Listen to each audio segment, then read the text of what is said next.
I just thought I'd come out here and go for a little walkie poo, and bring everyone along. If you're at home and you don't have a treadmill, or maybe you don't have any exercise equipment, just walk around or march in place, do some stretches, stand up, take a lap around your house. Hi, Beth. Yes, we are marching into March. Well, actually, today is Spring Forward Day. We are springing forward.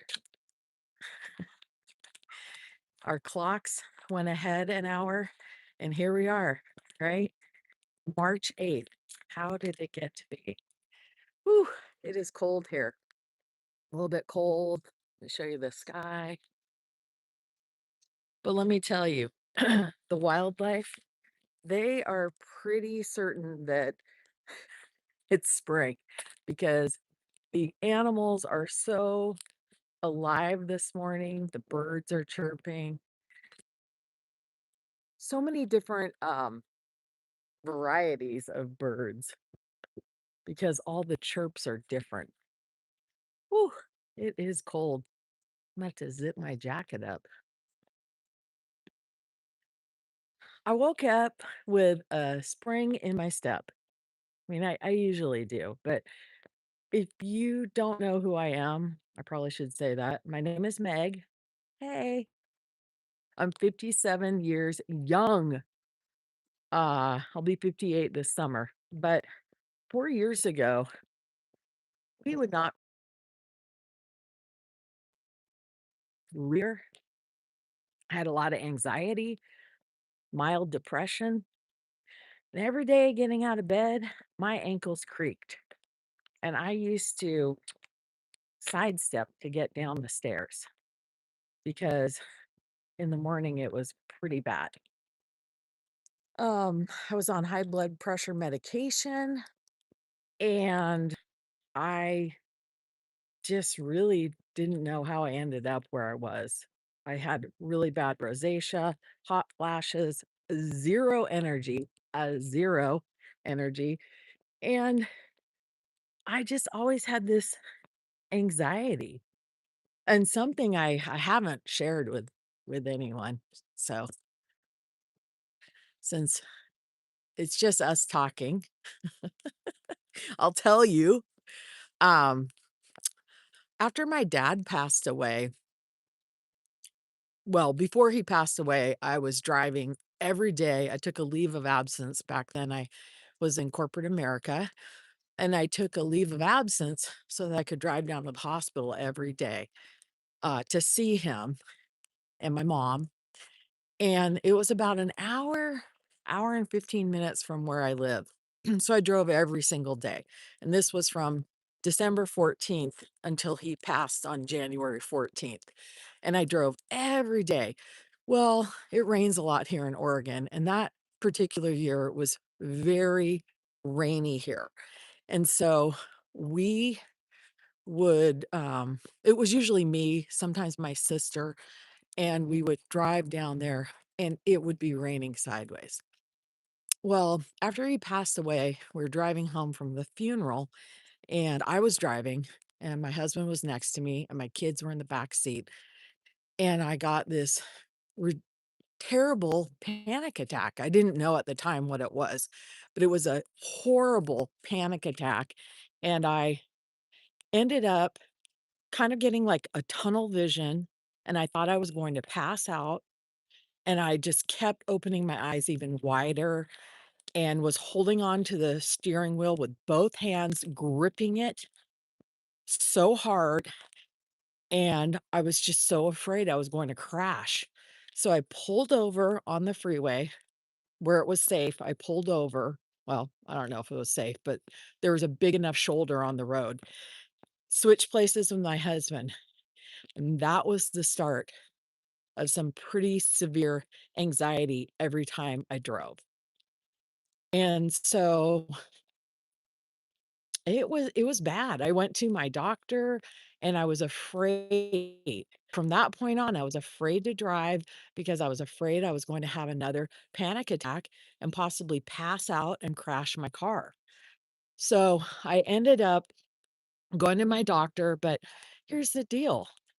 They can't medicate you to be able to drive, right? I mean, the irony, right? They can't give you something to relax you that might make you go to sleep or help you with those things. So basically, for several years, I would consider myself housebound, right? Um, it worked because by then I had started my company and I was working from home and I shipped from home. I worked like a dog 7 days a week, but it was terrible. Um, I could drive my son to high school, but I had to pump myself up every day. It took so much energy to get myself in that car, and the high school was a mile from my house. A lot of times he'd walk with his friends, but if weather was bad, I would drive. And I would just take snacks in the car because if I was distracted, it seemed to be better. Sometimes after dropping him off, I'd have to sit in the parking lot to pump myself up to go back home. And my husband would take me places, but it was terrible. One time I had to drive to my hairdresser who was 3 miles away from where I live.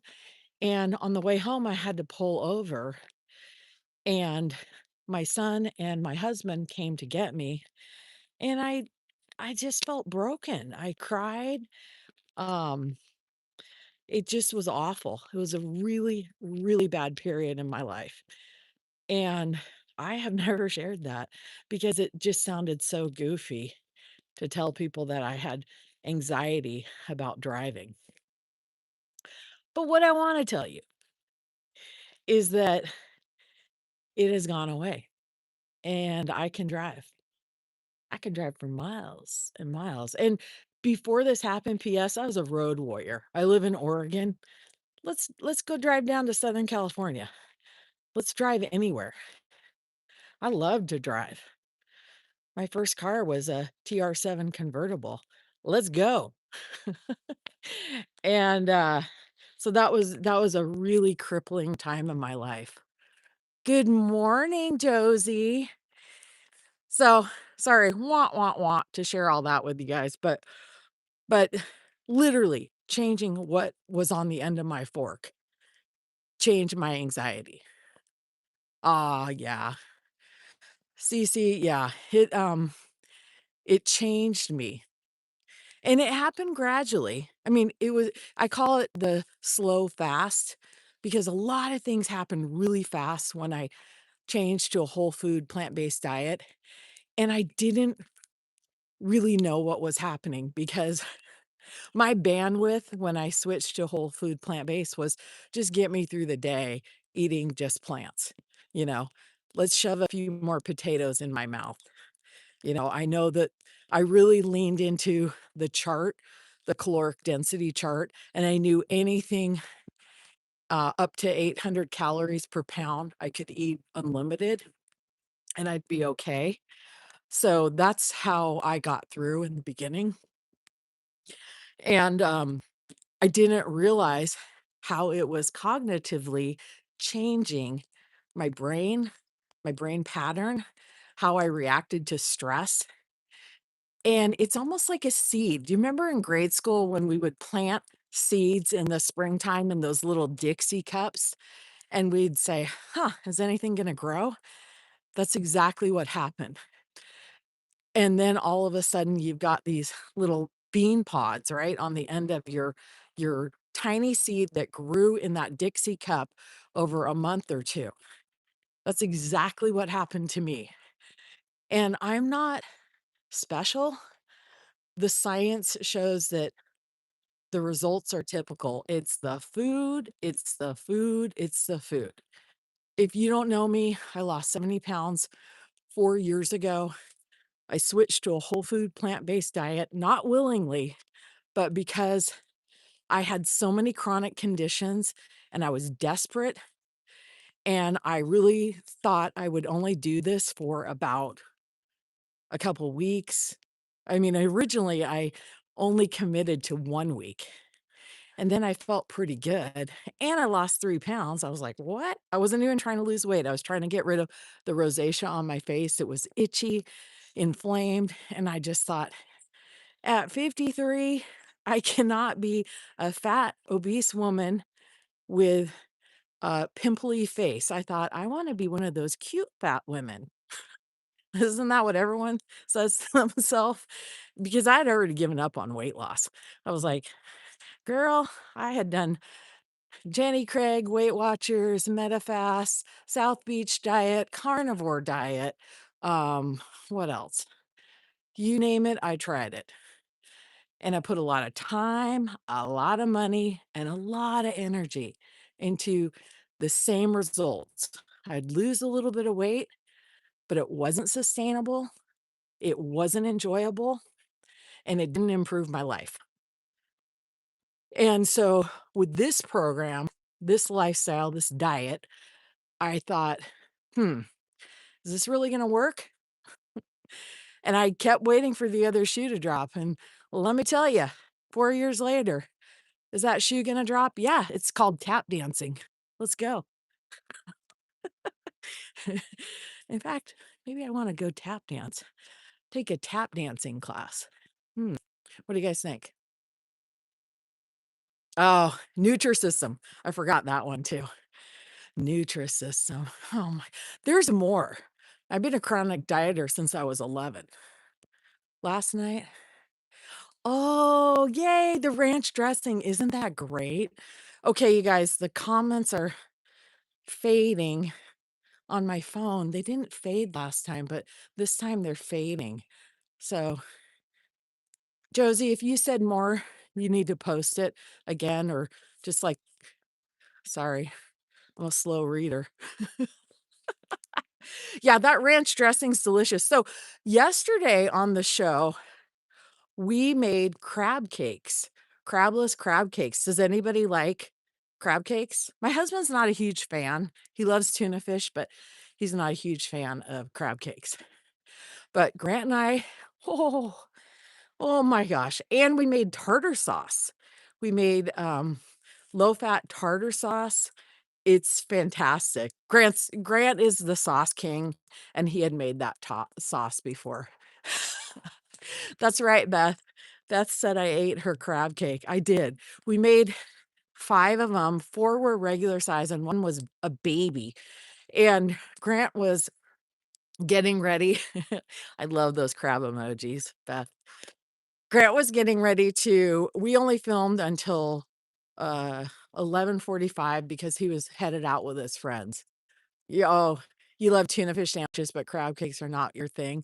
You know, Cece, the funny thing about that, and I need to do a show, is that my husband now is on a kick because now I'm making tuna fish out of jackfruit for him. I love the chickpea tuna salad, but my husband has discovered he loves Beth loves all the seafood, me too.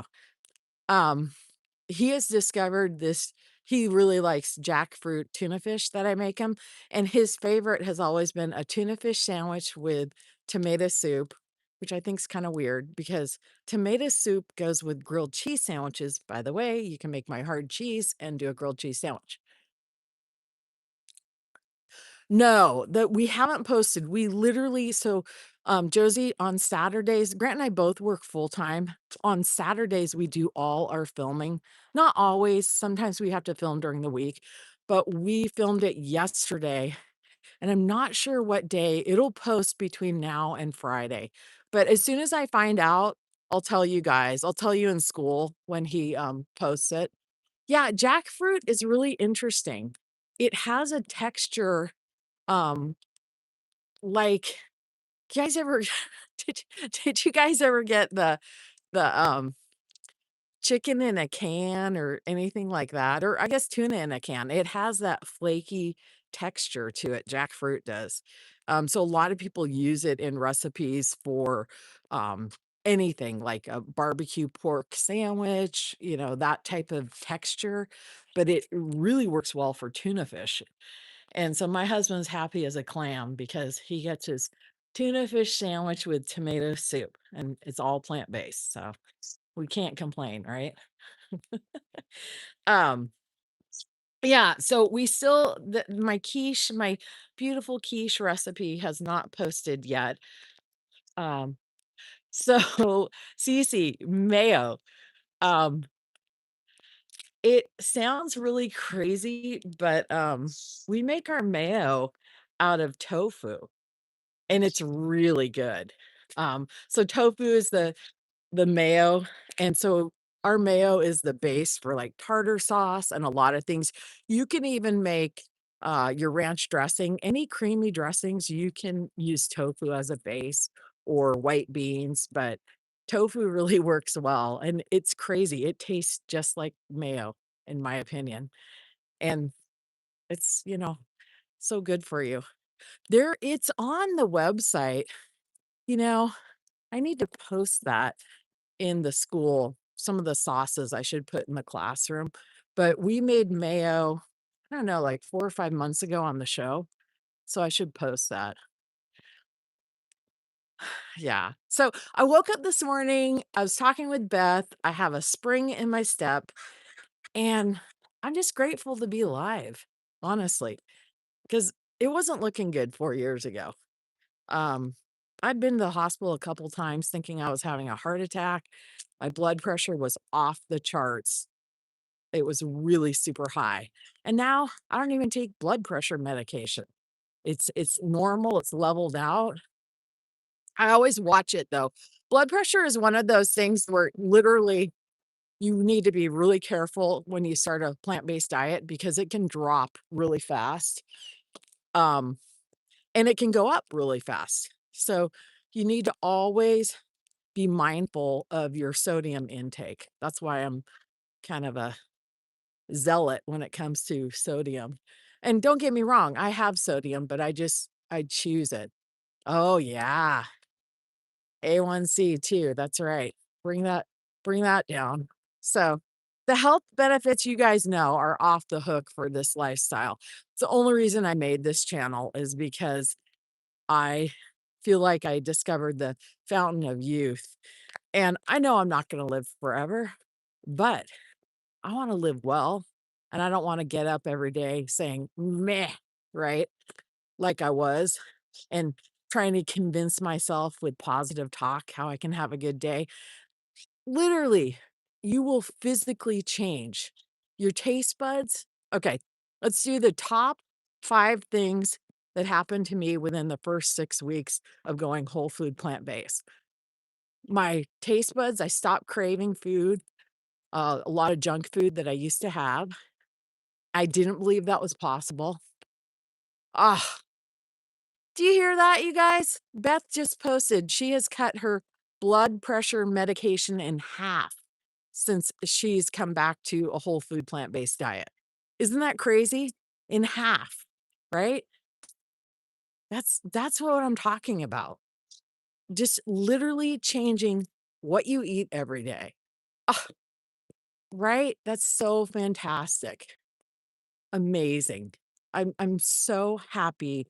Beth is so lovely, and Beth is one of my people I coach, and, you know, like I told her, she's stuck with me. She she's stuck with me. Yeah, I can't wait for you to get off all the medication too, and it will happen. It will happen.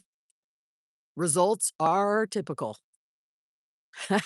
That's right, we're stuck like glue. She's stuck with me.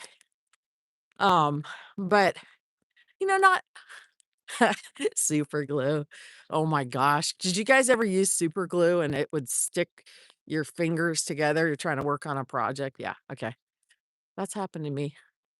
Um, but the other thing I was gonna say is the reason I'm so passionate about this is because it changed my life. I got my confidence back. I it opened doors for me. I got a job. I beat out a bunch of 30-something-year-olds to get a job. Now, of course, none of us want a job, but I needed a job. I wanted to transition from my very demanding Etsy business that I was working 7 days a week. And,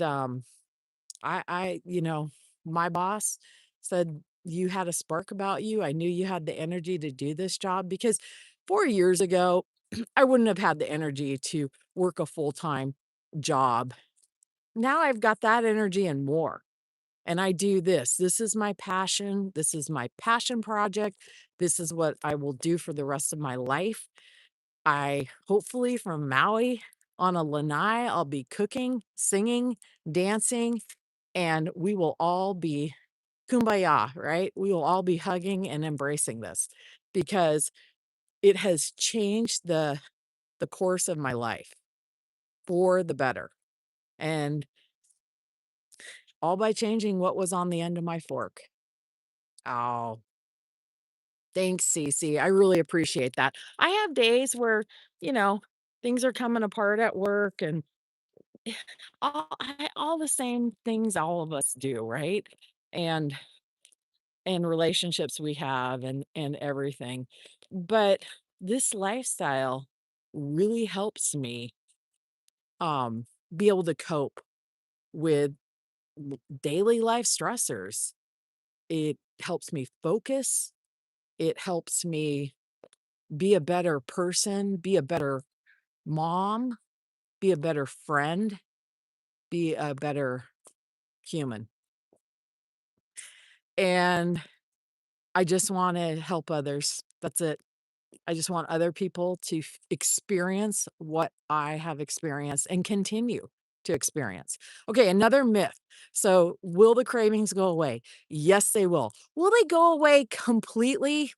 I don't know. But does that noise in your head really go away? Absolutely. You are talking to someone who was a pepperoni pizza lover.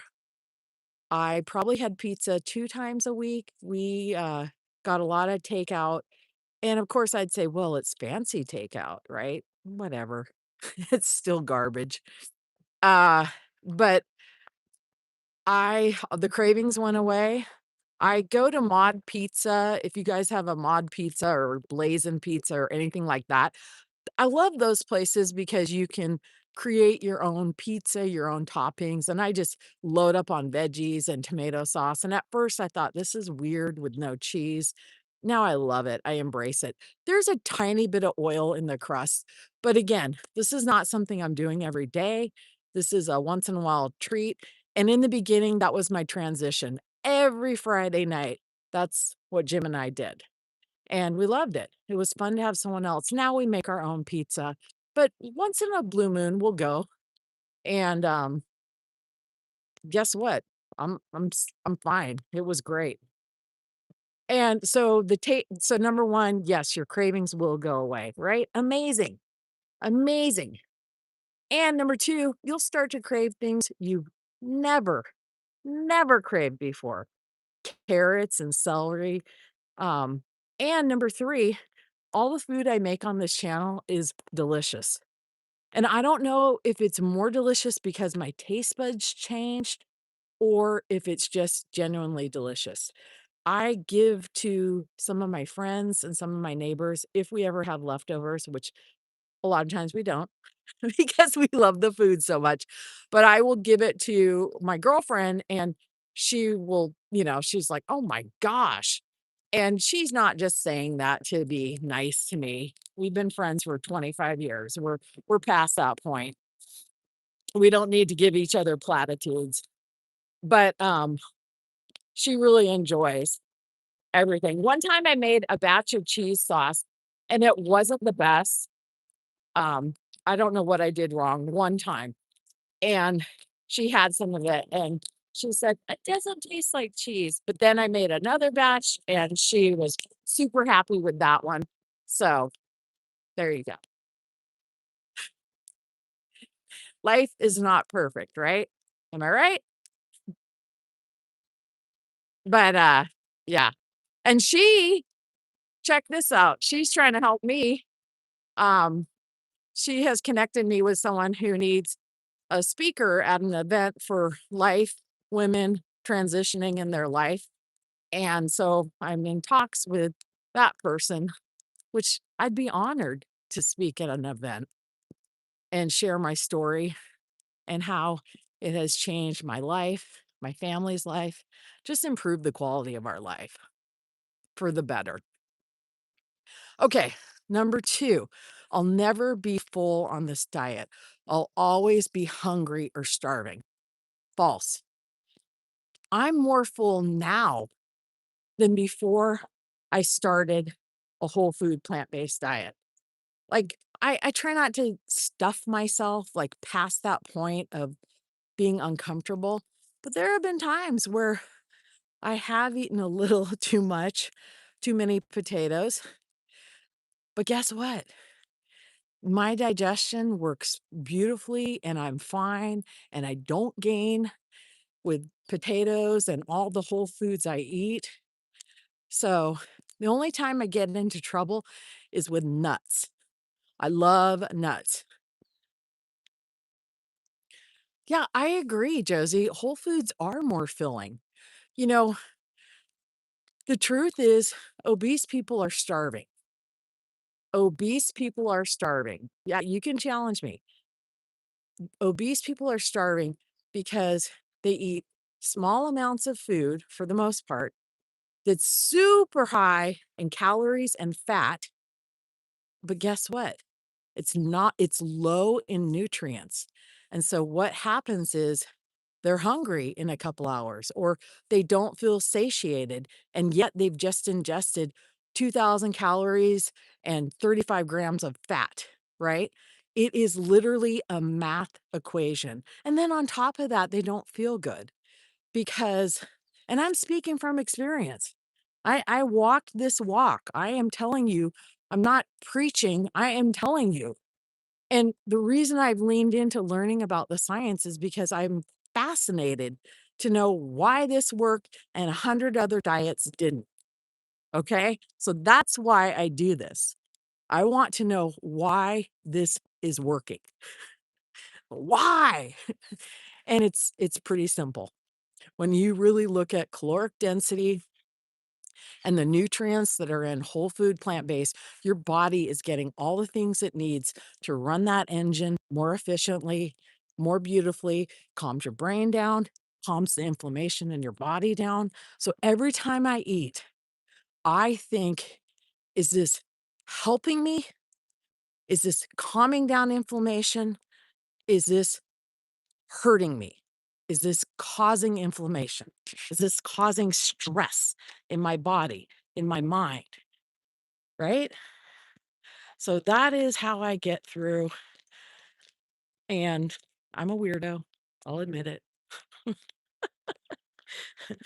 but that is life. Okay, so we've established the cravings will go away, so the longer you lean into this lifestyle, the better you'll feel. Was I perfect in the beginning or now? No. In the beginning, I was trying to get my family on board, so the first few weeks, I was only doing whole food plant-based, but to get my family on board, we introduced them to Gardein and some of the other plant-based transition foods, and so they were coming over because I would let them I would let them have some of those things and, or, suggest, but I kept showing them movies and videos and YouTube and any snippet I could explaining to them why this was a superior way to eat and why this was a cleaner protein to ingest in your body than animal products. And you all know this, but maybe some of you don't. My whole family is whole food plant-based. And my husband's a lean, mean fighting machine. He always has been. So for him to embrace this, but he had digestive issues. Okay, you cannot escape. Even though you look good on the outside, He had digestive issues, and he had a colonoscopy where they snipped some polyps off, precancerous polyps. So everyone everyone thinks if you look good and you're muscular and you're working out, that doesn't that doesn't mean you're of optimal health, right?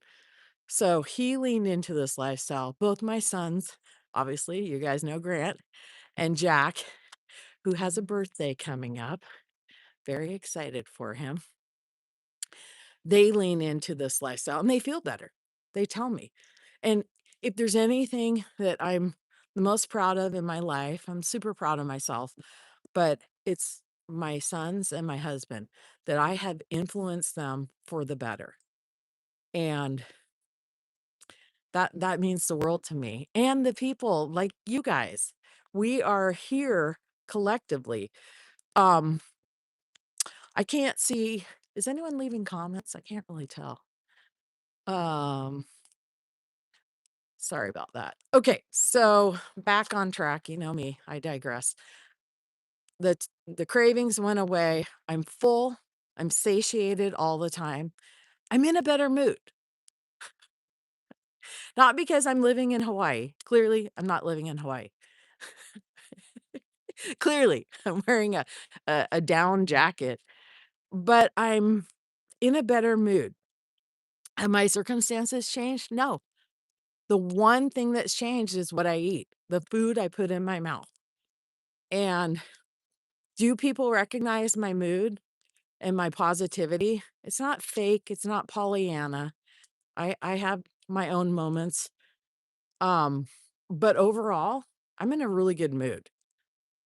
And for no reason. I have no reason to be. That's not true. I'm not on any medication. My inflammation has calmed down. I don't have to hold my breath. I tell you guys that story every time because it's so ridiculous that I had to sit down on a bench in my laundry room. We have a mud room. Some of you call it a mud room. We call it a laundry room. Sit down in my mud room, hold my breath because my stomach was so huge. I'm an apple body person. And I had to lean over to tie my shoes. And I was just praying that I didn't pass out because I had to hold my breath and tie those shoes and get them on. I mean, it was just pathetic. Sometimes Jim would even tie my shoes. Hello? How humiliating is that, that your husband has to tie your shoes? I mean, love him. How wonderful he is as a human, but come on. You're 52 years old and your husband's tying your shoes? Get real. That's not cool. And that was happening. And I just honestly, I'd see a reflection and wonder, how did I get here? Because every diet I went on was temporary. I'd lose weight and then I'd regain it and then some. And I was convinced that this was my lot in life. I was convinced it was my genetics because I come from a large family. Half of the family is thin, the other half has a weight battle. And so I was convinced. Sure, maybe my brain does gravitate to cheese more. Maybe, you know, let's look at this realistically. Our ancestors were here because they were really good at storing fat on their body. Those skinny minis, they died. They perished.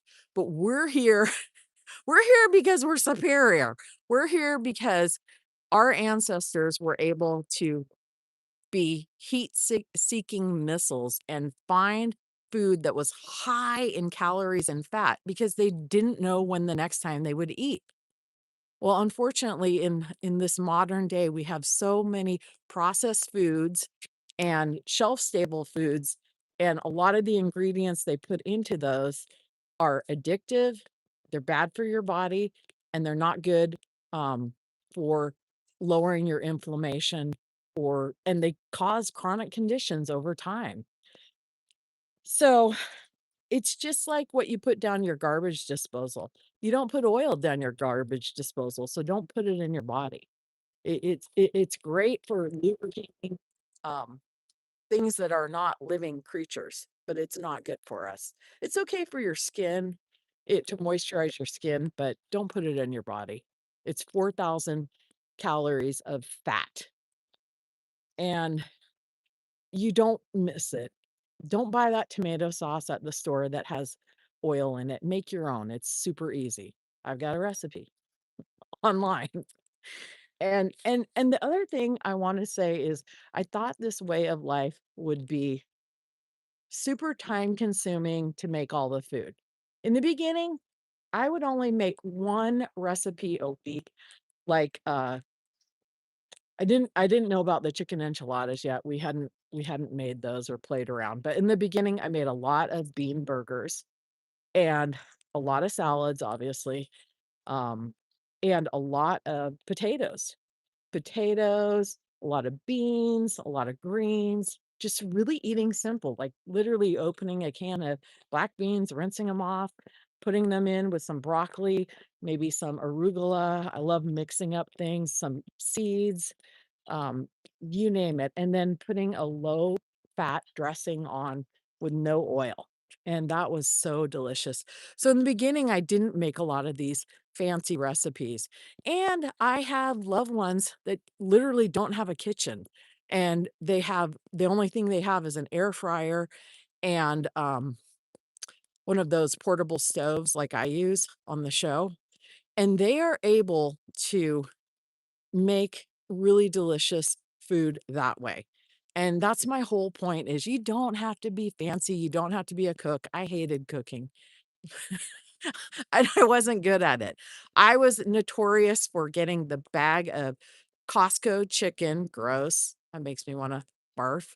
Um, and maybe some pre-made mashed potatoes and maybe steam a little broccoli and put cheese on it and call it dinner. I was famous for that. I hope my kids don't bill me for therapy for clogging their arteries. So, this way of life is cheaper too. People always say it's more expensive to eat this way. No way. It is so much cheaper. My grocery bill has gone down so much. I'm not buying eggs. I'm not buying steak. I'm not buying chicken. I'm not buying a bunch of processed foods. It's so much better. Yeah, do I wince sometimes at the price of the Date Lady barbecue sauce? Yes. But you know what? It's not gonna give me a $3,000 ER visit, right? I mean, you can't guarantee any of those things, but my odds of going into the hospital for a heart attack are dramatically lowered because of this lifestyle, and yours are too. So, who else is walking with me? Is anybody walking or doing some jumping jacks, doing, some weight resistance, rebounding soon? I can't wait to see the video. Washing dishes, there you go. Let's groove. Let's move, Cece. I love it.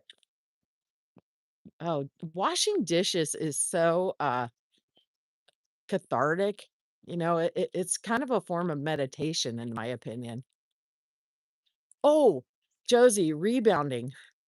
I I'm kind of in a FOMO mood on rebounding, the fear of missing out. Everyone is buying these mini trampolines. I remember my parents had one like in the 80s, and they're doing these trampoline. Um, oh, good job, Beth. She put away her groceries. Excellent. Bought groceries and put them away. These trampolines are a really good cardio workout, but they're not something that will hurt your knees or put a lot of pressure, right? And you can literally bounce for a minute or 2 and get your heart rate way up. And so a lot of people are getting them. I kinda want one. I love variety and, I love to walk. I go to the gym. I lift weights and, we have an elliptical bike. I don't like that. Jim loves the elliptical bike, but I have a treadmill, so I have a lot of variety here, but, um why not a rebounder? Like I was telling you guys, I'm thinking about getting some roller skates for springtime, and I'm thinking about also, getting a rebounder. I told you I wouldn't mind taking a tap dancing class when I can fit that in or just from home. That would be kind of fun. What are you guys doing? What are your thoughts? I'd love to swim again. I love being weightless. Swimming is so good for you. And I used to be a swimmer. I grew up swimming on a swim team. So, oh, that's right. Cece, you're square dancing. How is that? Are you loving it? How often do you do it? Did you buy like the fancy dress?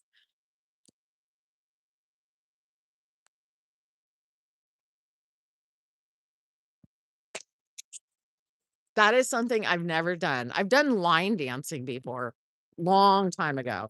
Did some line dancing, but square dancing, that sounds like so much fun. Plus, I bet you feel so good. Oh, you're taking classes. I've got some boots, boot, scoot, boogie. Yeah, remember, I'm here in Oregon. Howdy, y'all. All my friends grew up on farms. Um, so a lot of farmers around in the town. No boots for Cece, huh? You need some little cute cowgirl boots. Oh my gosh. I think I might have to just square dance for the clothes, right? I might be in it for the clothes. That would be fun. Super fun. I love it. I'm also a tennis player. So I played a lot of tennis when I was younger. I saved up all my money. I always had a summer job.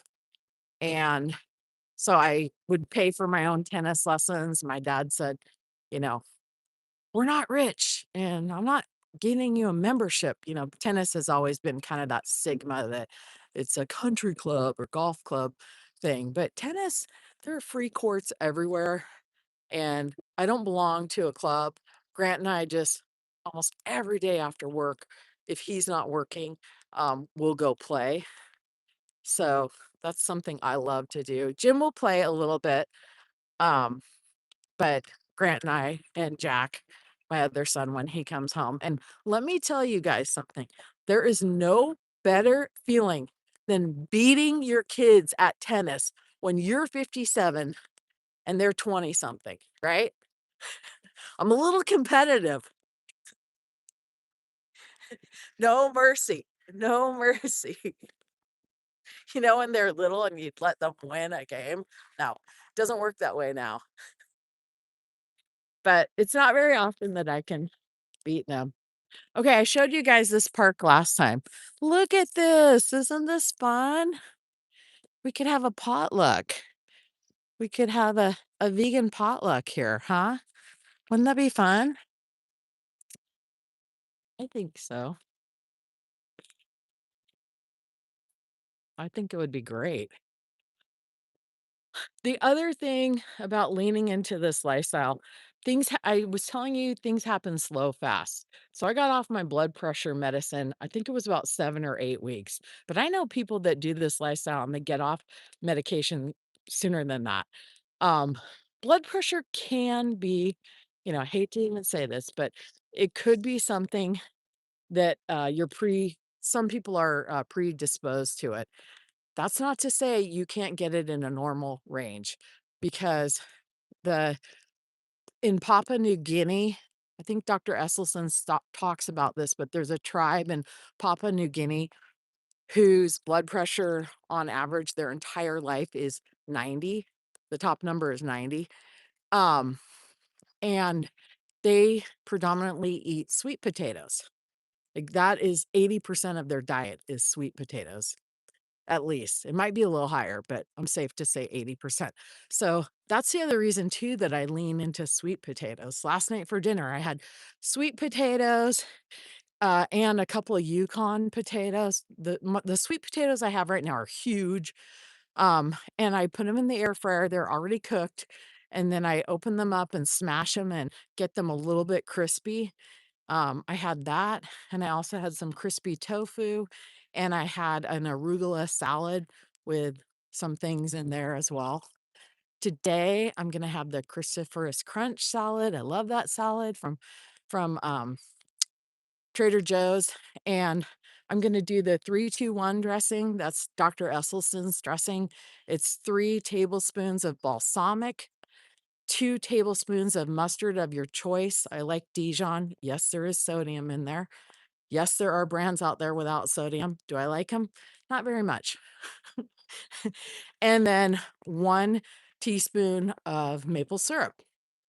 I add to this dressing, I squeeze a tangerine into it, and I actually, like, will let the chunks of the tangerine, because I don't wanna waste it, in the dressing.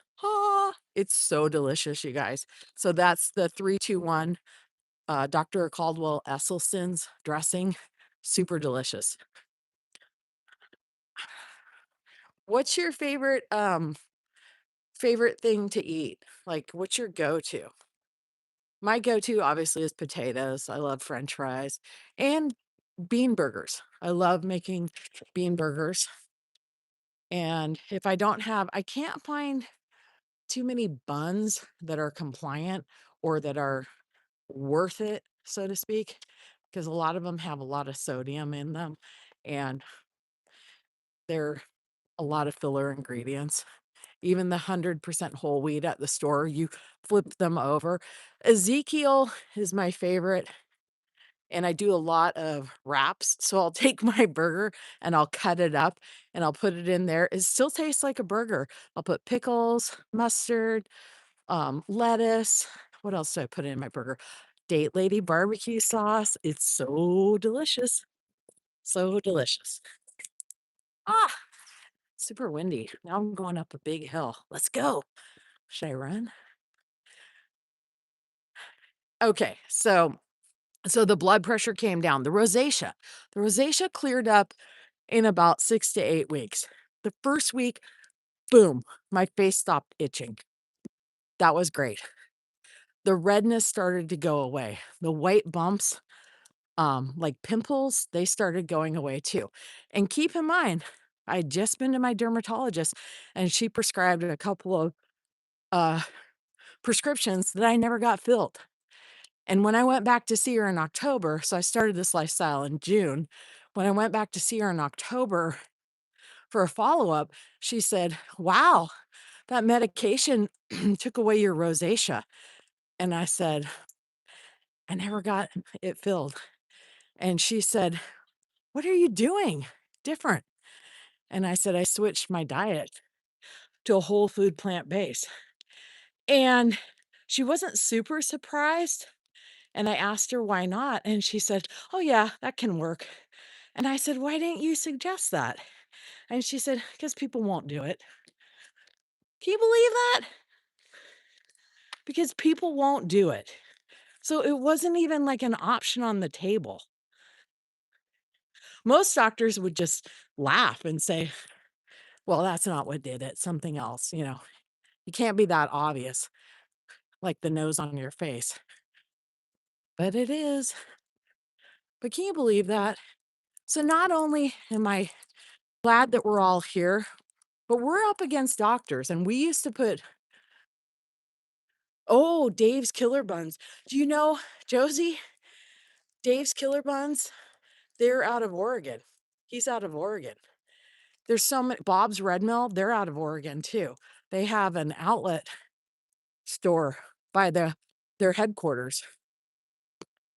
Yeah, there's a bunch of brands out of Oregon. I guess we're a bunch of hippies, huh? In a good way. Hippie, hippie. Let's go. Oh my gosh. Yesterday, I got to walk with my best friend, and that was so wonderful. We hadn't seen each other in weeks. And she was an old neighbor. We're neighbors again. She helped us find this house. We moved away and then came back. And we literally live around the block. And she's just getting her garden. She's a great gardener. And she isn't predominantly plant-based, but she could be. I mean, she's like a blue zone person, I guess, where she uses fish and chicken as a condiment, but, she puts a lot of energy and effort into it, and she's amazing, and she lets me have a lot of her, um, things that she grows, like her basil and her tomatoes in her garden. Oh my gosh. I have pots on my back porch, and so the problem, though, with down lower is we have deer and we have rabbits, and we don't personally, like, have them, but they come into our yard and they eat anything that is ground level. So I would have to do a garden on my back porch. Does anyone have a garden on their back porch? And I'm fine with that. But there's something about when you grow your own tomatoes, so fresh.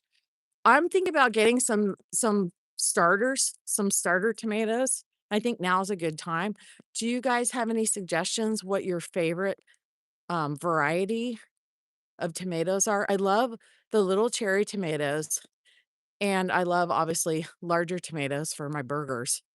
Um, but do you guys have any suggestions? The other thing I'm huge in the summertime is, I'm very lucky I live. Oh, Sun Gold tomatoes? Okay, Cece, Sun Gold. I'm gonna make a note of that.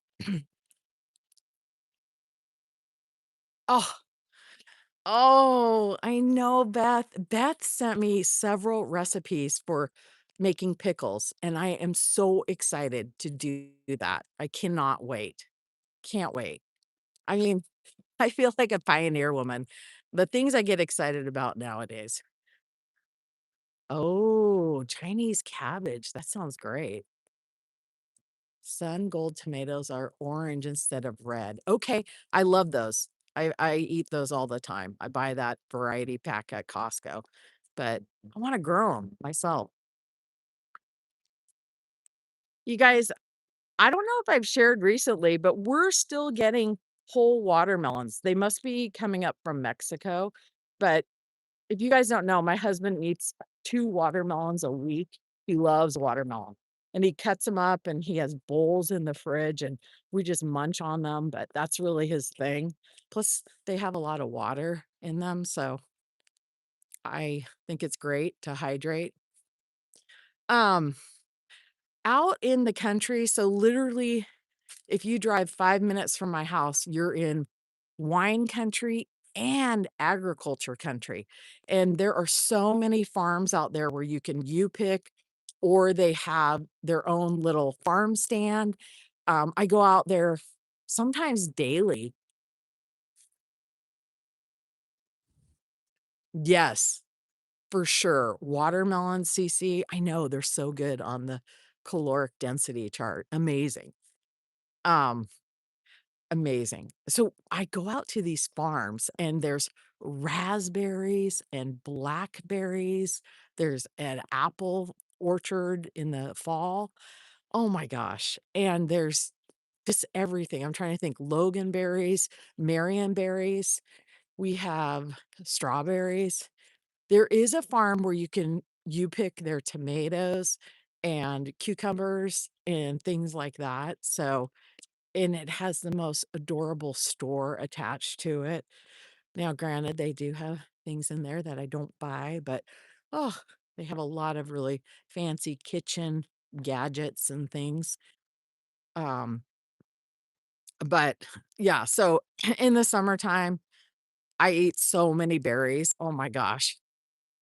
And I don't know if you guys know, but in the summertime, I walk before work and there's this really awesome, massive blackberry patch, and I literally take containers, and in the morning, I pick, and I eat, and I pick before work these, blackberries. They're so good.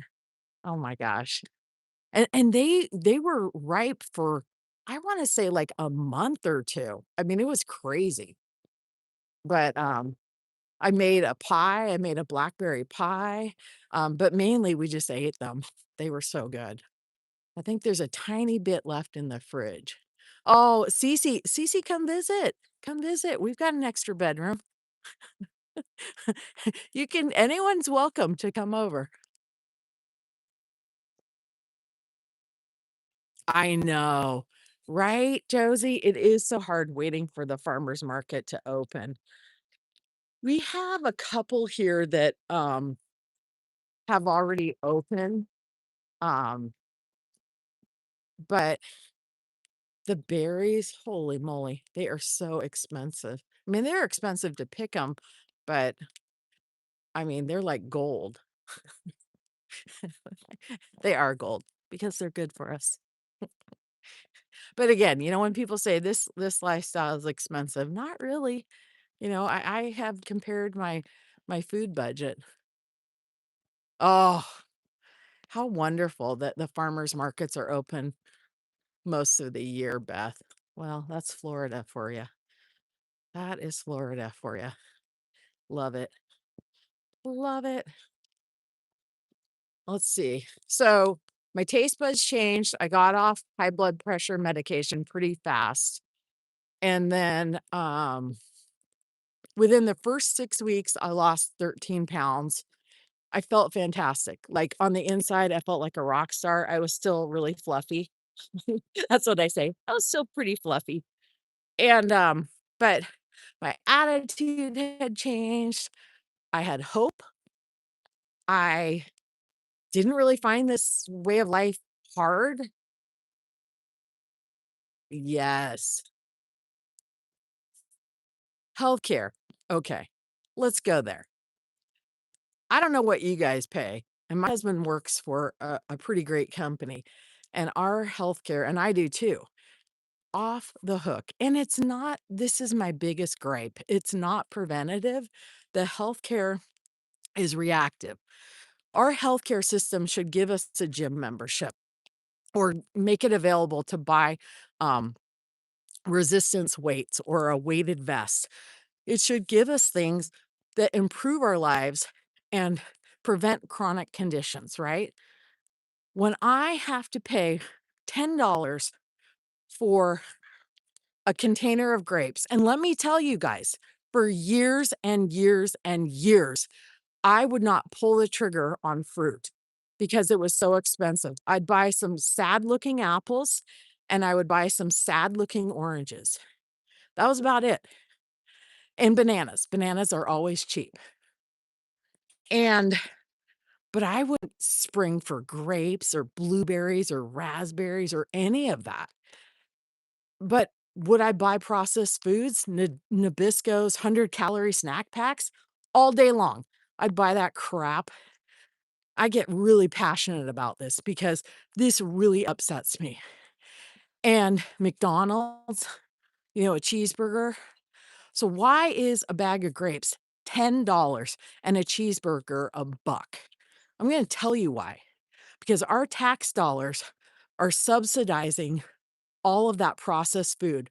All those ingredients that go into the process of making those processed food, they get huge price breaks. If a burger, how much it costs to produce a burger was true, it would be about $34 a burger. Okay? That's the truth. But they all get the price breaks. They keep getting rich off of our health. And that makes me mad. And then the healthcare industry, I call my healthcare, I call it catastrophe insurance because it only kicks in if you have a catastrophe. I pay out of pocket. We have a high deductible, and I pay out of pocket for any visit I have to go. And that's that's also motivation. Hey, you guys, let's make a vision board. Okay, this just came to me. I think we should all make vision boards of what we want and why we want it. So those days where you're not feeling as motivated or you're wondering if this is even working, if we have a vision board, because one of my visions has always been that I only need to go to the doctor for my once a year checkup and blood work. That's my goal. And guess what? For the past 3 years, that's how it's been. That's exactly how it's been for getting my health checkup. And my doctor, she says to me, Meg, you're the only person I know whose blood work and health gets better every year. She said, everybody else comes in here begging for pills from me or shots. and you're the only one who actually comes in a happy mood and telling me how great everything is going for you." And she's she's just tickled. She sees my cholesterol going down every single year, and you know, and my blood pressure, and so she did at one point say, "If you did ever become a health coach, I would refer people to you," because she said, "I only have 10 or 15 minutes with them." She knows the healthcare system's broken, but her hands are really tied. And she said, "I only have 10 or 15 minutes, but what these people need is an accountability person. They need a community. They need somewhere where they understand nutrition and understand how to build a plate and what to eat and why that food is satiating and satisfying." And I'm stepping up to the plate. I'm your girl.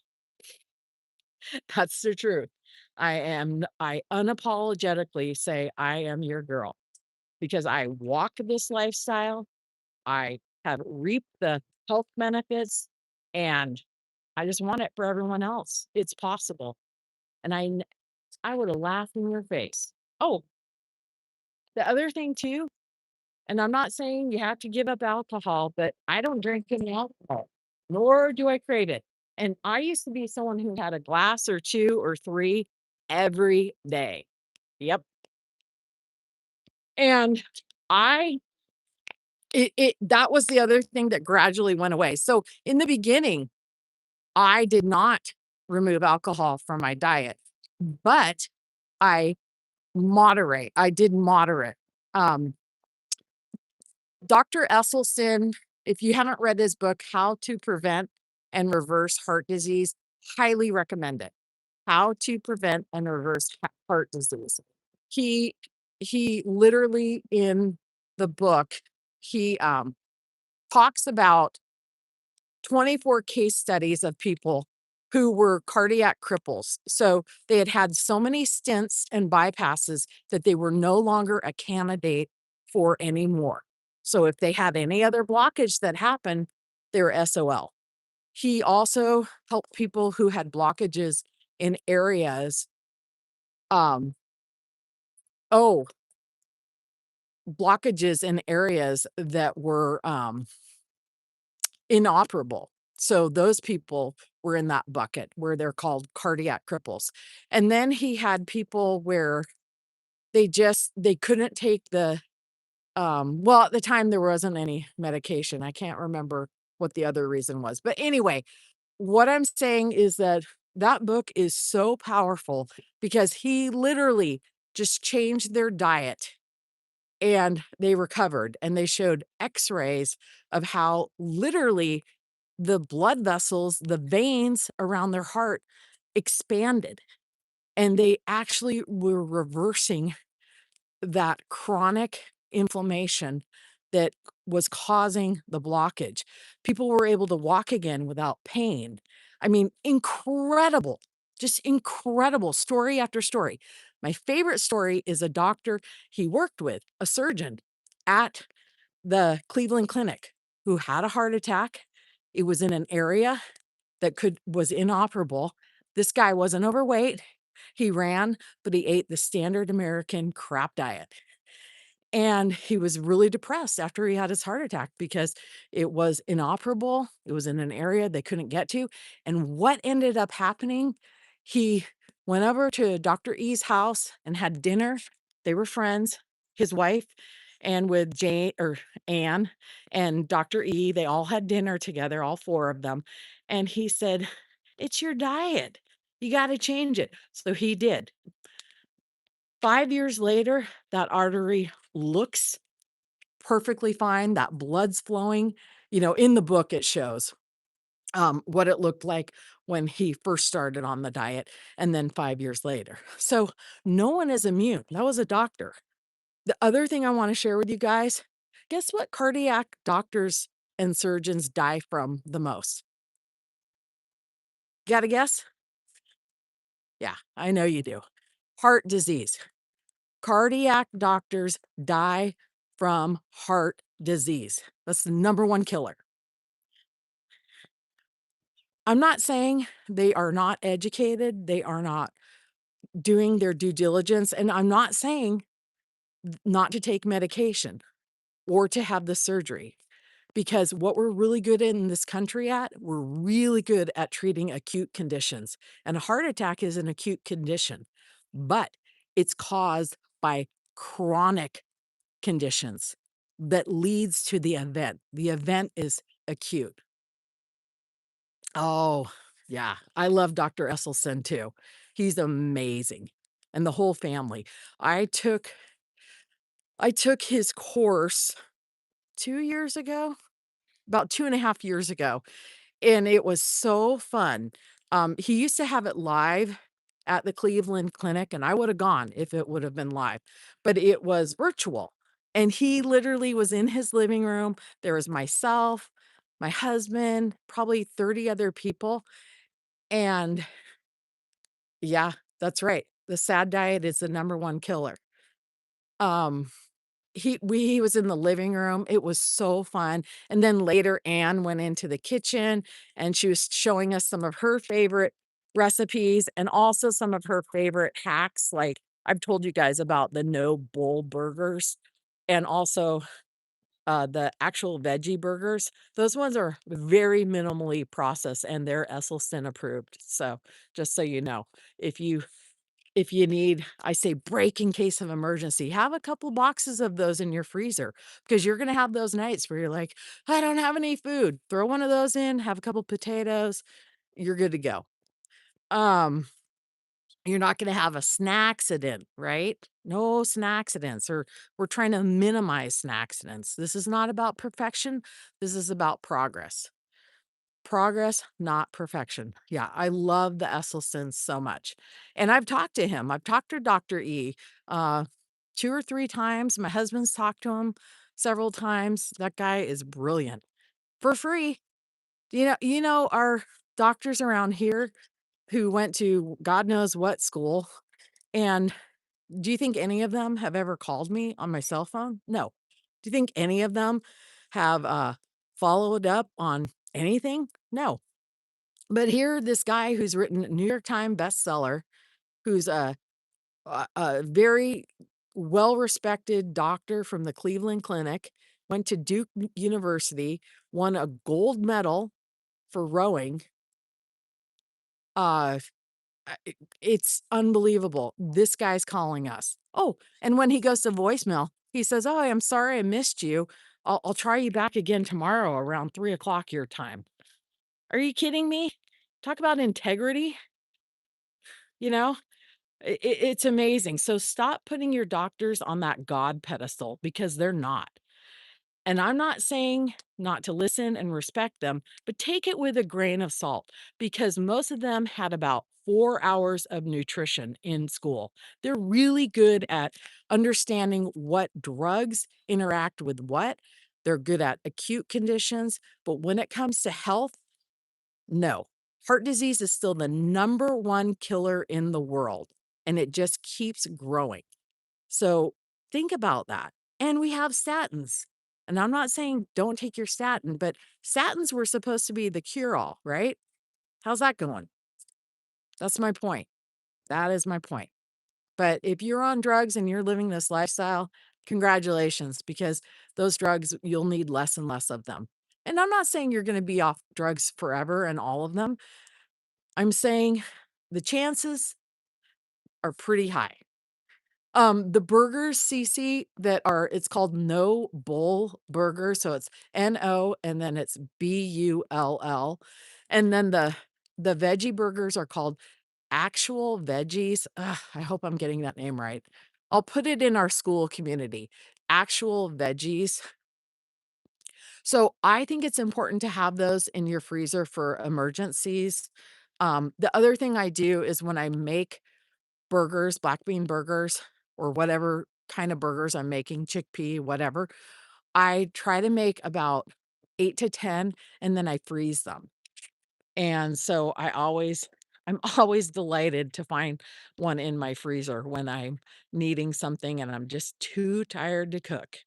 So that's what really works well.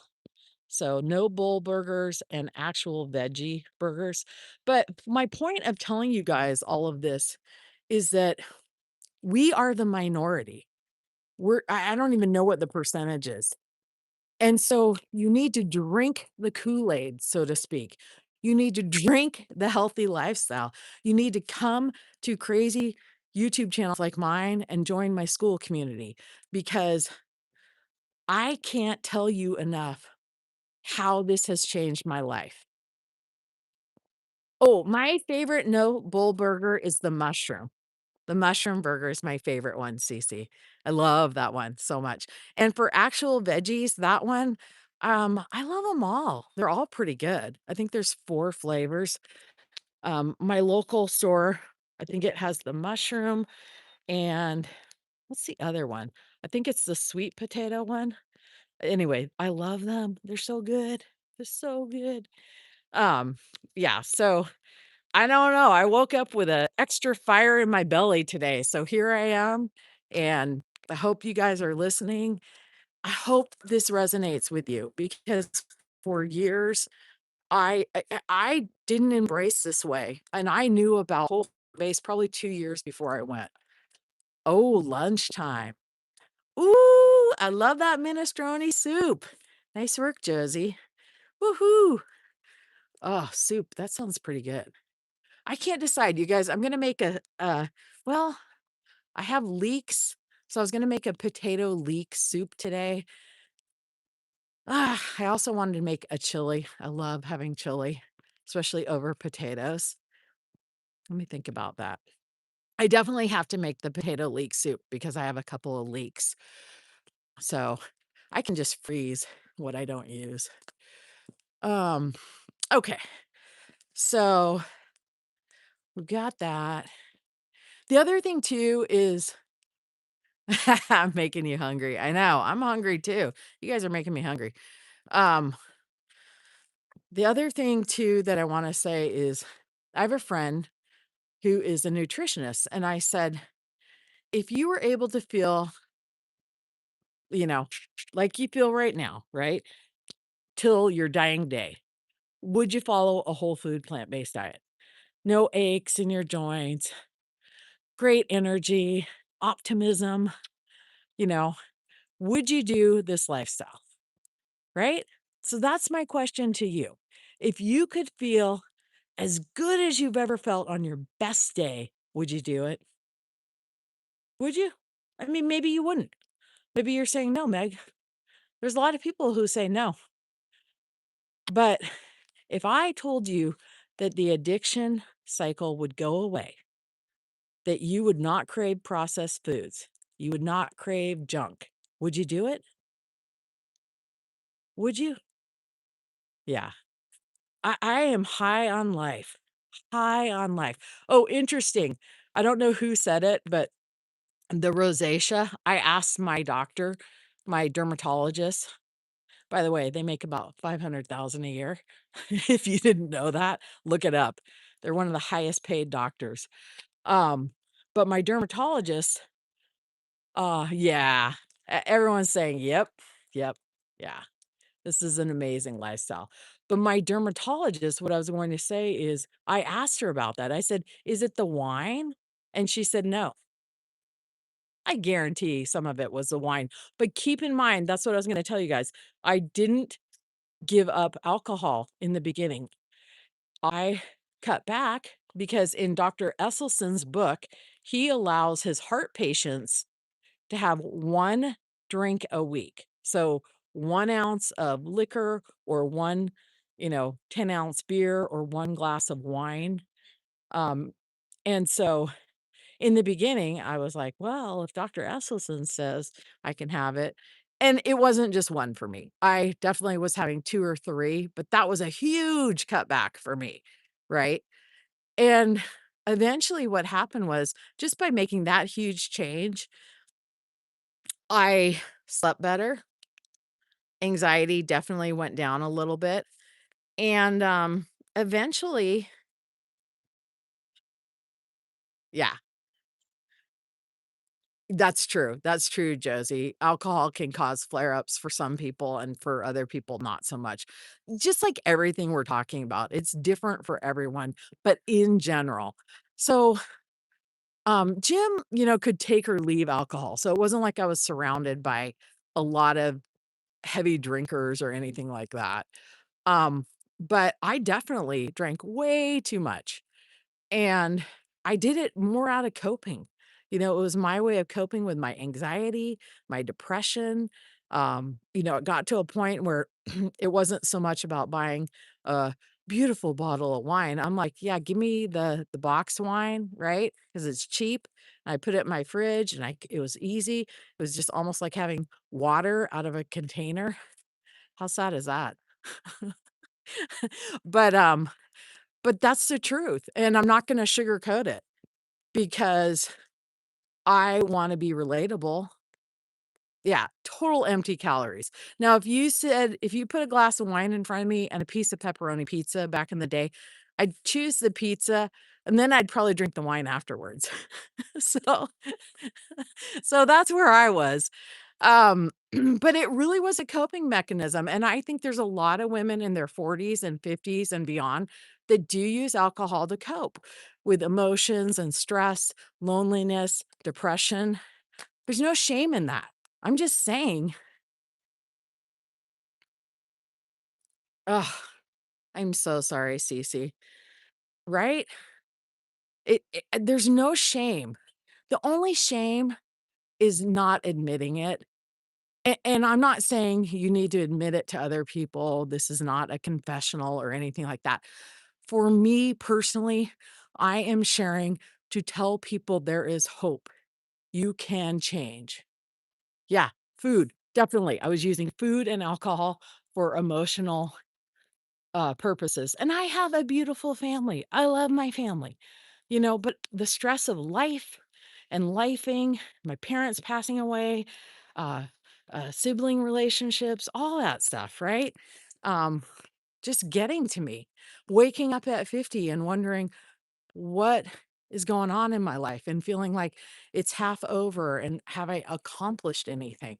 You know, that's a terrible feeling. And so it's pretty easy to medicate that feeling.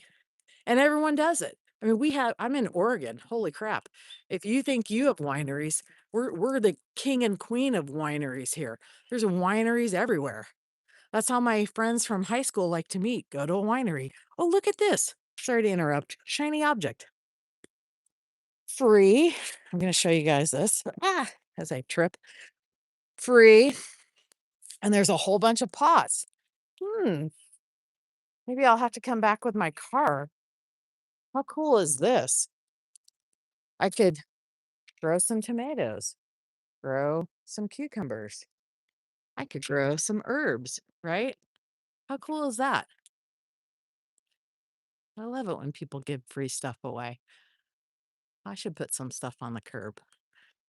Um, so anyway, that's why I am very candid about it. Now, I don't want people to feel overwhelmed because you can't change everything all at once. That's very hard on your nervous system. Yeah, don't those look great? I might come back. I'm going up a big hill. Big hill. Back in the day, I'd be super winded. Not anymore, guys. Let's go. Um, but what I was going to say is that, alcohol is a touchy subject. And again, this is an individual choice. This is my journey. And I just want people to know. Oh, hi, Lee. Welcome here. Yeah, curbside treasures. That's hilarious. Curbside treasures. But if you're just joining us, you can go back and watch this. I was talking about the things, my preconceived notions about going plant based and what it would be like, and then what the reality was. And that's really important to me because I've walked this journey. I walk this journey gladly. I, people, sometimes my coworkers say they feel sorry for me. Like if we're going out, they're like, oh, you don't drink alcohol. Oh, you can't have those mozzarella cheese sticks or the the nachos, and they feel sorry for me. But what they don't know is I feel sorry for them because I know how, excuse my French, how shitty I felt back in the day. 1 minute of pleasure, a lifetime of inflammation, pain, anxiety, depression, you name it, just slowly killing yourself. And I profess to this lifestyle because I am reborn. It's like I walked through a new door. And that's why I won't give up on anyone who is willing to try and willing to listen and embrace this. The OGs, the plant-based doctors, they gave up a lot to bring this lifestyle to us. These were people who went to medical school for 8, 9, 10 years, right? Did their residency, anything from Dr. Clapper, an anesthesiologist.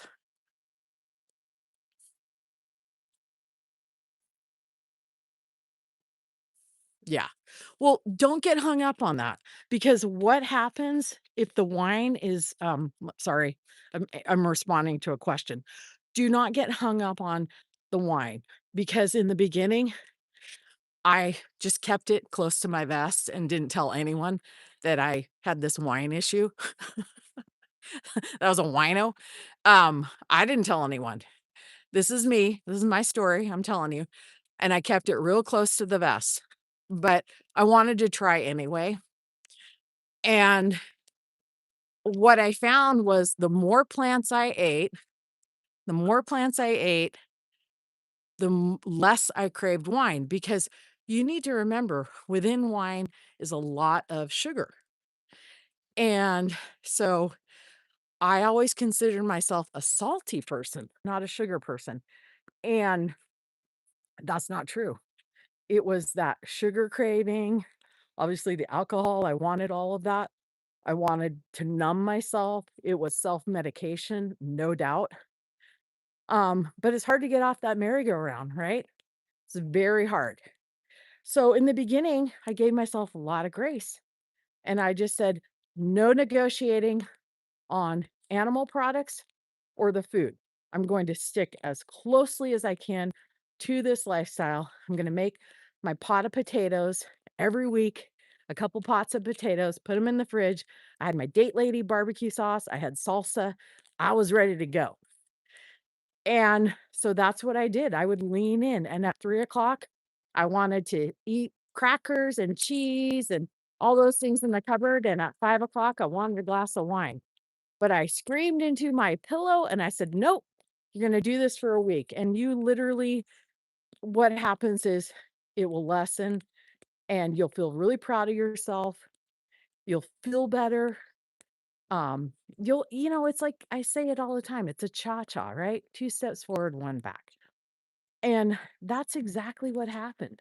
I mean, I'm the first person in the room who would say, "I don't trust you. You don't drink?" You know?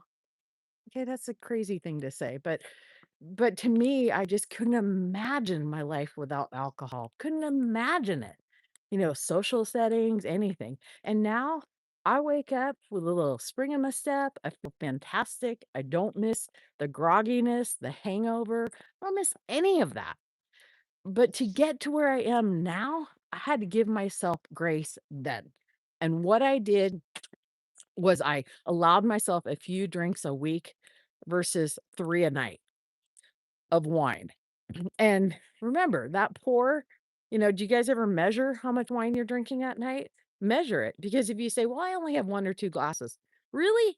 But measure it out. Plus alcohol is a poison, and I was on the path of not putting things in my body that were poison. So I approached it from a non-emotional standpoint, and I just said, "Nope, we're gonna treat this like a math equation. We're going to eat calorically dense, food that is high in nutrients. I'm sorry, calorically diluted food. We're gonna give up the food that is high in calories and fat." And that's how I approached it. And I kinda brought wine along, even though I was still using it. But I started sleeping better. The more greens and beans I ate, the more fruits and veggies, the better I felt, and the more my anxiety went down, and the more my dependency on alcohol went down. And it was a very gradual process, okay? Very gradual. And it got to a point where I was having 1 glass of wine a week. 1 glass. I couldn't even believe it, and this was probably about 5 months into this program. And then there came a day I felt like, Kaiser Sose. I don't know if you guys have ever seen that.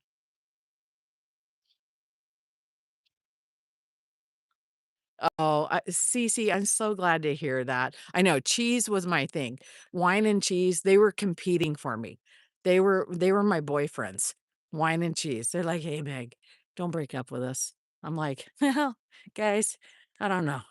They were just so seductive and wanted me there. And the more I learned about what they're doing inside my body, and the more I just was like, "How do I get rid of him? How do I kick this boyfriend to the curb? This wine and cheese boy these boyfriends, they're terrible for me. They're bad for me." So what I was going to say is that the more I leaned into the lifestyle, the food, the water, the more I ate better, the less I needed that wine. And that cheese, I that was my non-negotiable. I gave up cheese for I said, "I can do this for a week," and then I committed to another week, and another week, and another week. I could not even imagine doing it for a month, let alone 4 years later. So, that's how it started, guys. And that's why it's important for you to show up every day. I did it on my own. I didn't do any formal programs, but I literally bathed every day. Sorry, I don't want this car to hit me. I bathed every day in a whole food plant-based diet. I read every book. I listened to podcasts. I watched shows. I leaned in so hard it would make your head spin, and I still do. Um, because the studies keep coming out. It just keeps getting better and better for a plant-based lifestyle. So, it was probably, let's see, June. So, I know it was November that I was getting tired of I was like, "Eh, 1 glass of wine. Do I really need it?" And so, I wanna say it was the 1st week in December that I just kicked it to the curb. And then it just kept going and kept going, and that was it. And now I'm just like, first of all, I don't have to buy it. Yay, no wine on my list. Because honestly, I mean, how much money are you spending on it? I mean, I was probably spending 50 or 60 bucks a month. I don't even know. Maybe more. I don't know.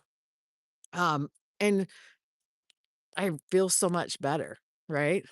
I feel great. So, that's my story. I'm not saying you have to give it up, but from where I came from, apparently I do everything extreme, and and that was no exception. Same with cheese. Oh my gosh. I'm probably more proud of cheese because the wine was kinda like an afterthought. But that's how I did it. And on Fridays, because Friday, 5 o'clock somewhere, right? I would go for a walk, even if I didn't want to, and I was lucky the weather was really nice in that whole period of time, so I would go for a walk, because what people don't realize is cravings go away. So, it might be super intense for 10 or 20 minutes, but it'll pass. It's like a wave. I tell you guys that, it's like riding a surfboard. You want that Reese's peanut butter cup or whatever it is you're craving. Um, it's a wave, it'll go away, and it's okay to embrace go ahead and embrace that uncomfortable feeling. Acknowledge it. Don't try to push it down. Don't push your emotions down. This works. Embrace it. Say, "This sucks. I really want that, but I'm not going to do it. I'm choosing to leave it. I'm choosing to walk away." And you need to go for a walk. You need to put some music on. You need to do something else. Put a timer on for 20 minutes. If it's still there, that craving, do it again. Go for another walk. I mean, I wore out a pair of tennis shoes, no doubt. But what I'm telling you is eventually it goes away. I have no problem, and I go out a lot. I work with people, we go to restaurants and bars and comedy clubs, and we go out a lot. I have no problem. I'm not saying that's gonna happen for everyone because in the beginning, I did avoid social situations just because I wasn't strong enough to get through it, and my physiology wasn't, at that point where I didn't crave it the way like, now, I could take it or leave it. I I have no I'm indifferent, but I'm also strong in my resolve that I don't want it. I don't want it, and I don't crave it. That's the biggest difference. I don't want it, don't crave it. All right. So the cravings went away. The alcohol went away, you know? And if you think my life is boring, hell no. I'm living. I am living. I'm having a great time. Um, I am high on life. My endorphins are high. Uh, every day is not rainbows and unicorns, but my worst day is equal to possibly my best day before I went this way. I'm not even kidding. It's so good. It's so good. And I'm a different person. It's funny, my best friend who's known me more than 25 years, I would say 28 years. And she said yesterday when we were walking, she said, "You're just a whole different person." She said, "You're still Meg. You're still obviously Meg and the person I love." But she said, you're Meg 2.0." She said, you have all your confidence back and, you know, it just rolls off me like a duck. We're good. Life's good. And I want this for you. Because I know how stuck I felt and how sad and depressed I felt, and I hated turning 50, and I felt like my life was over. No, this is our second act. I'm gonna feel this way till I'm 90, Lord willing, if I can get there. But that's the whole thing. I wanna be able to function. I don't wanna be in a nursing home. I don't want someone else wiping my butt. I don't wanna be able to not put my groceries away. I wanna be strong. I wanna be like Ann Esselstyn. I wanna drag a big old tire across a stage. I want quality of life. And damn it, I'm getting it. I want you to as well. This is not fluff. This is real. This is science. All right. Nobody's saying anything, or maybe I can't see the comments. I'm stepping off my soapbox. Stepping off my soapbox. Sorry, the camera is all wobbly. I'm just on my phone. Um, the crab cake video will come out soon. It was so good. And hopefully the quiche will come out soon. Grant had a conflict. I don't know how to edit. He does. So we're I'm going to have him teach me because eventually I need to be able to do this because Grant's dream is to move to Los Angeles. I would move there too. So would Jim. We'll move anywhere sunny and warm. But that's his dream, and we only want what's best for our children, and we want them to achieve those dreams. And I'm so proud of them for everything they do. They're amazing. Amazing. Oh, yeah, I can post the recipe. Do you want me to post the recipe? I'll post it in school.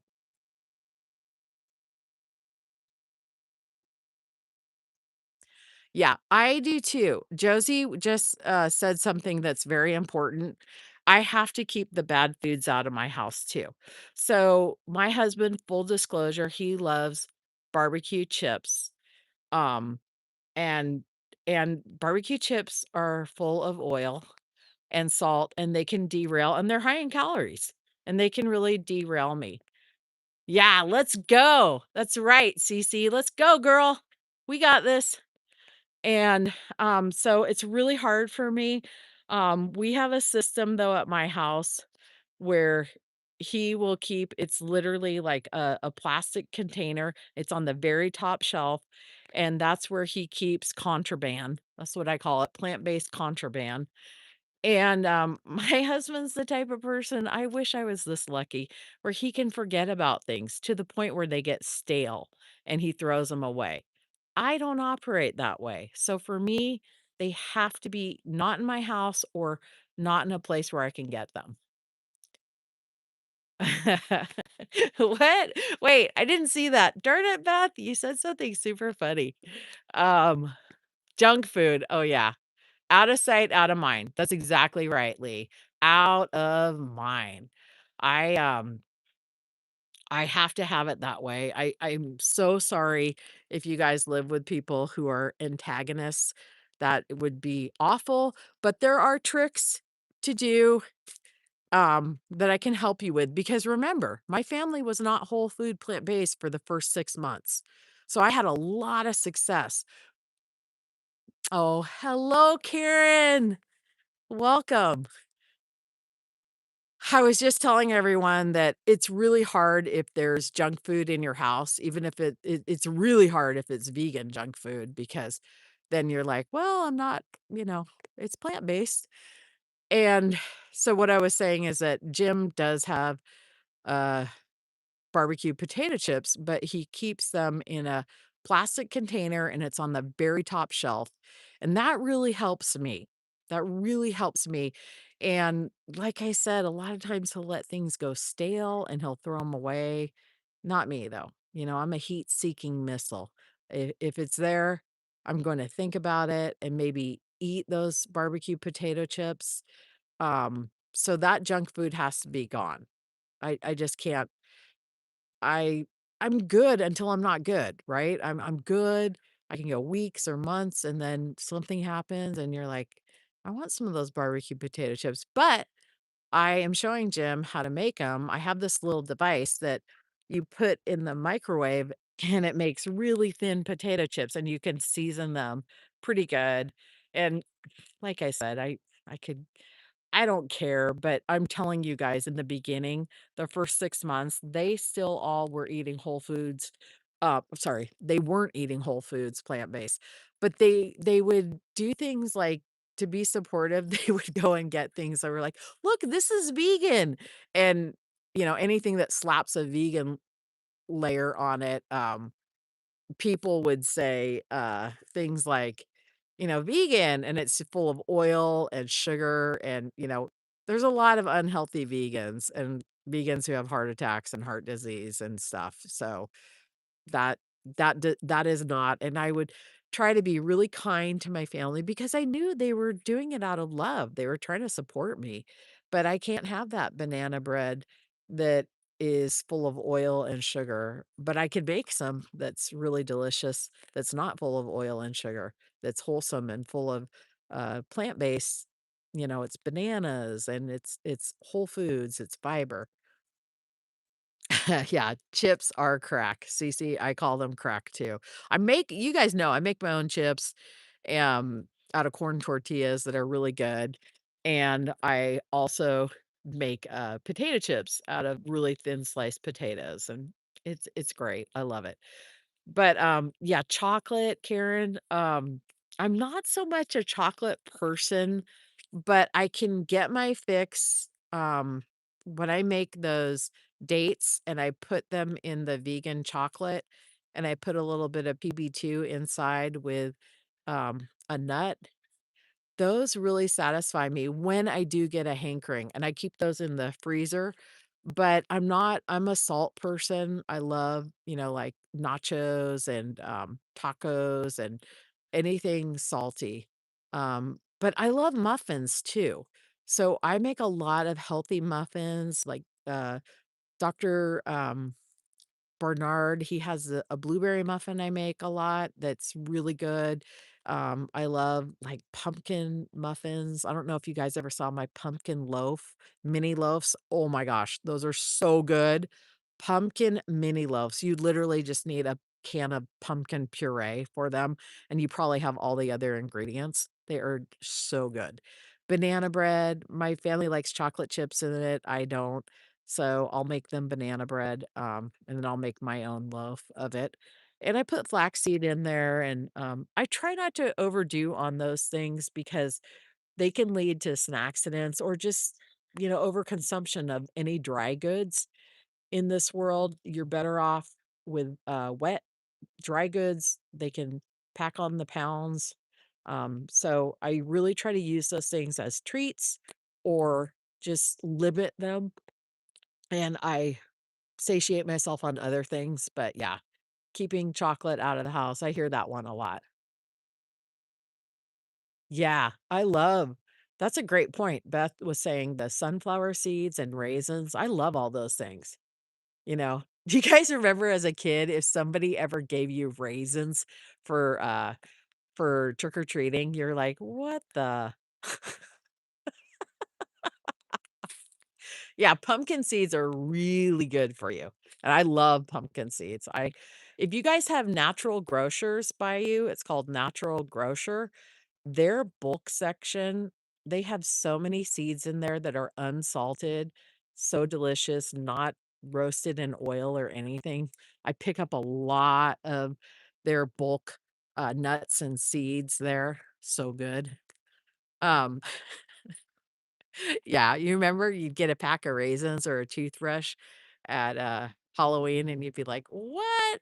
Who gave me this?" And now I'm like, "Ooh, raisins?" I love raisins. I'm like, "Oh, yeah, those are great." Oh, yeah, so but this is so fun. I love being here. We need to do this on the school community so everyone can interact like the Brady Bunch. School has a function where you can go live like this, but you guys would also be able to come off of mute and talk. So, if any is anyone interested in that? Where if I plan it out, you know how good I am at planning.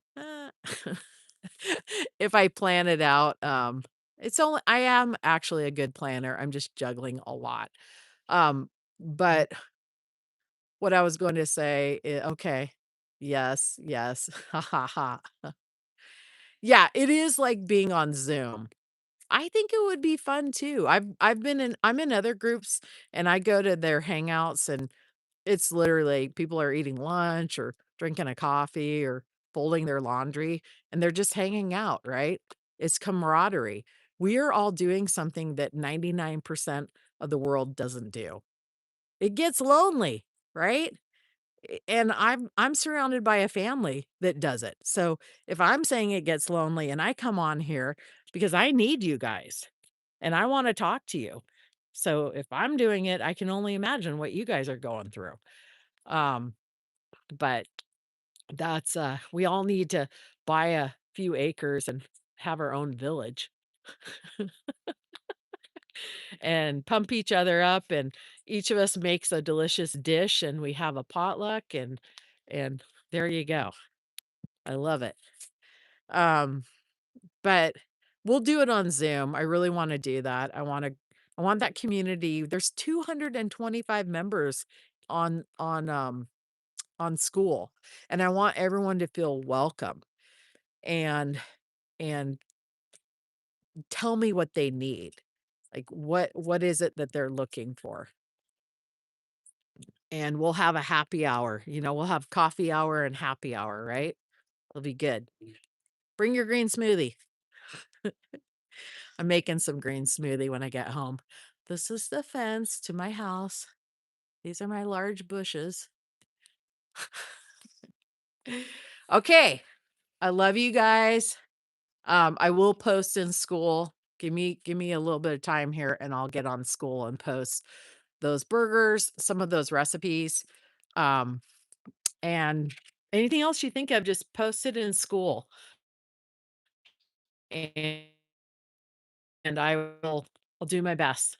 Do my best. I hope everyone's having a good week.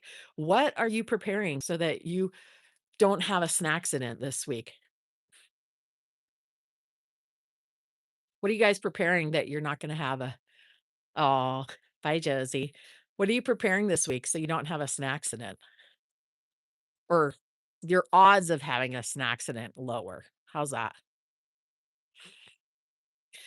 What are you preparing? I'm definitely preparing a bunch of roasted chickpeas. I am on this kick. I love them. And I am preparing I'm gonna do a potato leek soup. I haven't made a lasagna in a long time, and Cece I was so, like, salivating every time I heard about you having that lasagna. Oh, I thought about lasagna is better the 2nd, the 3rd, the 4th day, and then I freeze it. It's so great. And oh, a granola recipe. Yeah, I do. It's funny you say that because last yesterday we made a cheesecake and the crust is basically what I use for granola, for granola bars. And it's oats and dates. Let me post it. I'll post it in school, the granola bar. I don't know it off the top of my head, but I'll post it. It's really good. And but I'll post it how you can just break it up and cook it, it's sheet pan is how you're gonna do it to make the granola. Yeah, of course, Lee, of course. So I'll post that in there, and, yeah, I, uh, I love that you guys are here. Happy Sunday, everybody. If you're having a bad day, I hope this has made it better. I used to have a lot of bad days, and I'm here. Love you guys. Oh, and I need to paint my nails. Bye-bye. That'll keep food out of my hands, right? Or out of my mouth. Bye. We'll see you guys later.